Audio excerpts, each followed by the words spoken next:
Esta es La Voz del Derecho.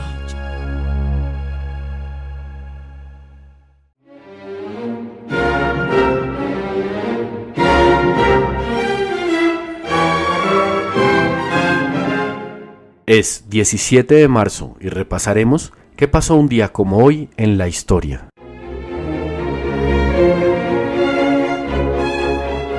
En 1800, tras una larga investigación, Alessandro Volta envía una carta a la Royal Society of London dando a conocer su invento, la pila eléctrica.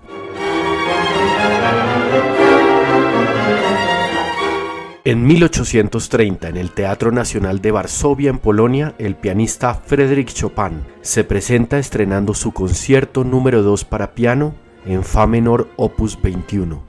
De esta obra escuchamos el primer movimiento maestoso, interpretado por el solista Arthur Rubinstein, con el acompañamiento de la Orquesta Sinfónica de Londres.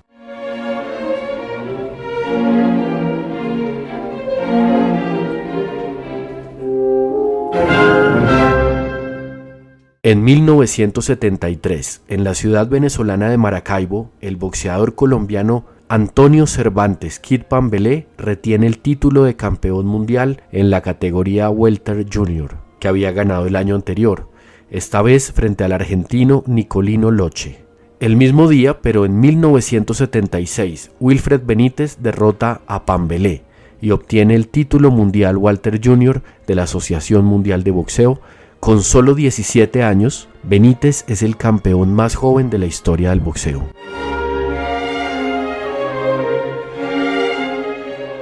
En 1992, en Buenos Aires, Argentina, explota un coche bomba frente a la Embajada de Israel y deja como saldo 29 muertos y 242 heridos. El atentado fue investigado por la Corte Suprema de Justicia sin identificar ningún sospechoso y sin que hasta 2023 se haya elevado la causa a juicio. Sin embargo, en 2022 una investigación del Mossad identificó a los terroristas que integraron el grupo.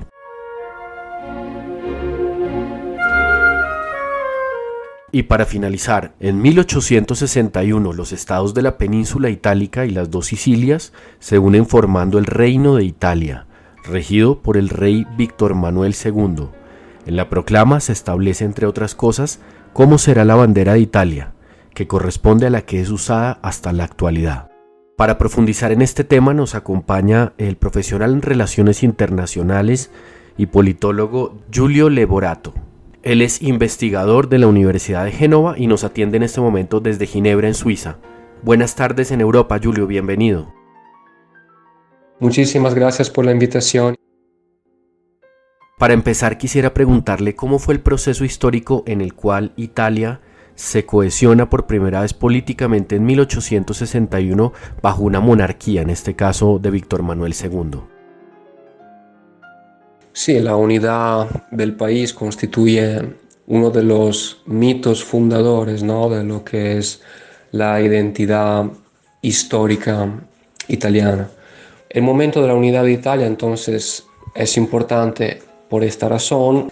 Claro que también hay que ver hay diferentes puntos de vista, ¿no? Claro, está el punto de vista del mito nacional, que cuenta appunto esta historia de Vittorio Emanuele II que baja desde el norte y de Garibaldi que sube desde el sur.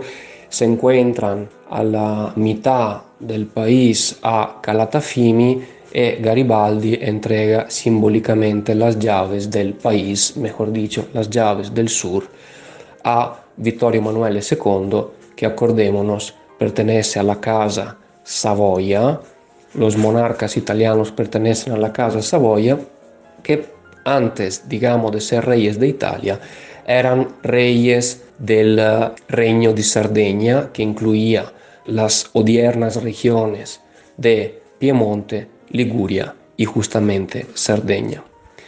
Entonces, como decía, depende mucho de qué perspectiva lo vemos. Si lo vemos desde una perspectiva más histórica, más neutral, la unidad de Italia fue una operación de conquista, de unificación imposta por el reinado más poderoso de la península sobre los otros reinados y principados más chiquitos y sobre el reino de las dos Sicilias, que era de cierta forma una especie de estado satélite de la monarquía española.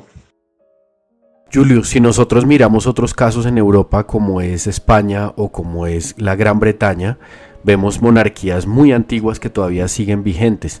¿Cuál sería el motivo por el cual esta monarquía en Italia duró apenas unos pocos años? Desde 1861 hasta su caída después de la Segunda Guerra Mundial en 1945. Podemos decir que en el pueblo italiano hay un espíritu republicano que lo tenemos desde la República Romana antes de Cristo. Sobre el por qué no ha durado la monarquía italiana, la respuesta es bastante simple y es porque el sucesor de Vittorio Emanuele II, o sea, el hijo Vittorio Emanuele III, colaboró con los fascistas y por eso fue castigado durante las votaciones que se tuvieron en Italia en 1945, cuando la población italiana, al escoger entre república y monarquía, escogió la república y los Savoia, la casa Savoia, fue mandada en exilio fuera del país, donde hoy permanece.